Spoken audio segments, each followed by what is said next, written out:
Lebensraum, living space, is a German concept which consists of policies and practices of settler colonialism which proliferated in Germany from the 1890s to the 1940s. First popularized around 1901-2, Lebensraum became a geopolitical goal of Imperial Germany in World War I, 1914–1918, originally, as the core element of the Septemberprogramm of territorial expansion. The most extreme form of this ideology was supported by the Nazi Party, NSDAP, and Nazi Germany. Lebensraum was one of the leading motivations Nazi Germany had in initiating World War II, and it would continue this policy until the end of World War II. Following Adolf Hitler's rise to power, Lebensraum became an ideological principle of Nazism and provided justification for the German territorial expansion into Central and Eastern Europe. The Nazi Generalplan Ost policy, Master Plan for the East, was based on its tenets.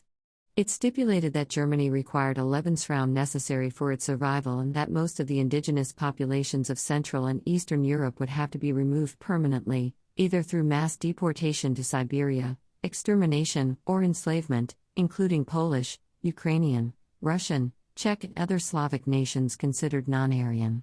The Nazi government aimed at repopulating these lands with Germanic colonists in the name of Lebensraum during and following World War II.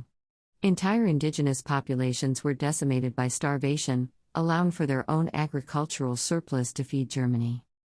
Hitler's strategic program for world domination was based on the belief in the power of Lebensraum, especially when pursued by a racially superior society. People deemed to be part of non-Aryan races, within the territory of Lebensraum expansion, were subjected to expulsion or destruction. The eugenics of Lebensraum assumed it to be the right of the German Aryan master race, Herrenvolk, to remove the indigenous people in the name of their own living space. They took inspiration for this concept from outside Germany. Nazi officials and Hitler in particular took a particular interest in manifest destiny, and attempted to replicate it in occupied Europe. Nazi Germany also supported other Axis powers' expansionist ideologies such as Fascist Italy's Spazio Vitale and Imperial Japan's Hakko Ikea. Lebensraum in practice, the Second World War. On October 6, 1939, Hitler told the Reichstag that after the fall of Poland the most important matter was a new order of ethnographic relations, that is to say, resettlement of nationalities. On October 20, 1939, Hitler told General Wilhelm Keitel that the war would be a difficult racial struggle and that the general government was to purify the Reich territory from Jews and Polacks, too. Likewise, in October 1939, Nazi propaganda instructed Germans to view Poles, Jews, and Gypsies as Untermenschen. In 1941, in a speech to the Eastern Front Battle Group Nor, Himmler said that the war against the Soviet Union was a war of ideologies and races, between Nazism and Jewish Bolshevism and between the Germanic, Nordic, peoples and the Untermenschen peoples of the East. Moreover, in one of the secret Posen speeches to the SS Gruppenführer at Posen, Himmler said, "The mixed race of the Slavs is based on a sub-race with a few drops of our blood, the blood of a leading race. The Slav is unable to control himself and create order." In that vein, Himmler published the pamphlet Der Untermensch, which featured photographs of ideal racial types, Aryans, contrasted with the barbarian races, descended from Attila the Hun and Genghis Khan, to the massacres committed in the Soviet Union dominated by Jewish Bolshevism. With the Polish decrees, March 8, 1940, the Nazis ensured that the racial inferiority of the Poles was legally recognized in the German Reich, and regulated the working and living conditions of Polish laborers, Zivilarbeiter. The Polish decrees also established that any Pole who has sexual relations with a German man or woman, or approaches them in any other improper manner, will be punished by death. The Gestapo were vigilant of sexual relations between Germans and Poles, and pursued anyone suspected of race defilement, Rassenschande. Likewise, there were proscriptions of sexual relations between Germans and other ethnic groups brought in from Eastern Europe. As official policy, Reichsführer SS Heinrich Himmler said that no drop of German blood would be lost or left behind to mingle with any alien races, and that the Germanization of Eastern Europe would be complete when in the East dwell only men with truly Germanic blood.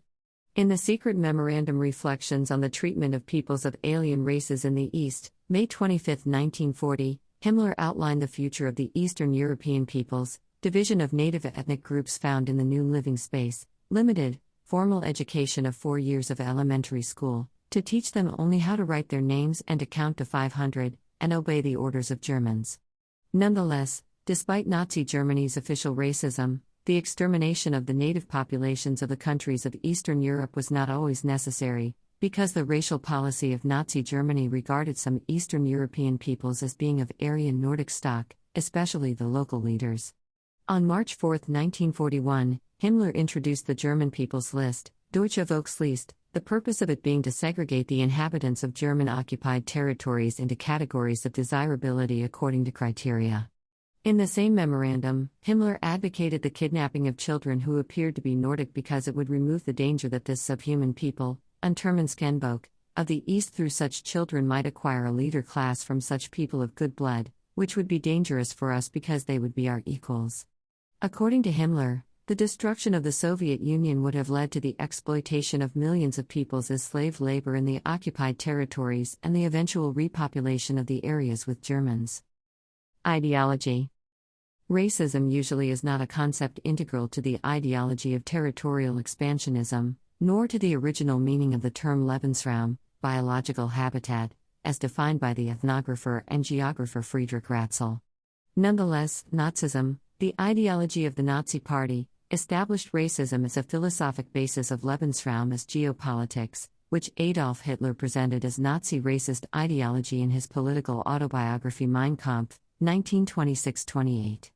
Moreover, the geopolitical interpretations of national living space of the academic Karl Haushofer, a teacher of Rudolf Hess, Hitler's deputy, provided Adolf Hitler with the intellectual, academic, and scientific rationalizations that justified the territorial expansion of Germany, by the natural right of the German Aryan race, to expand into, occupy, and exploit the lands of other countries, regardless of the native populations.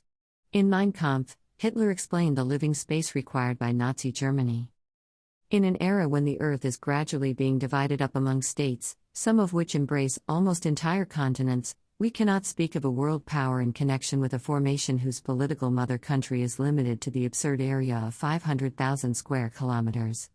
Without consideration of traditions and prejudices, Germany must find the courage to gather our people, and their strength, for an advance along the road that will lead this people from its present, restricted living space to new land and soil, and, hence, also free it from the danger of vanishing from the earth, or of serving others as a slave nation.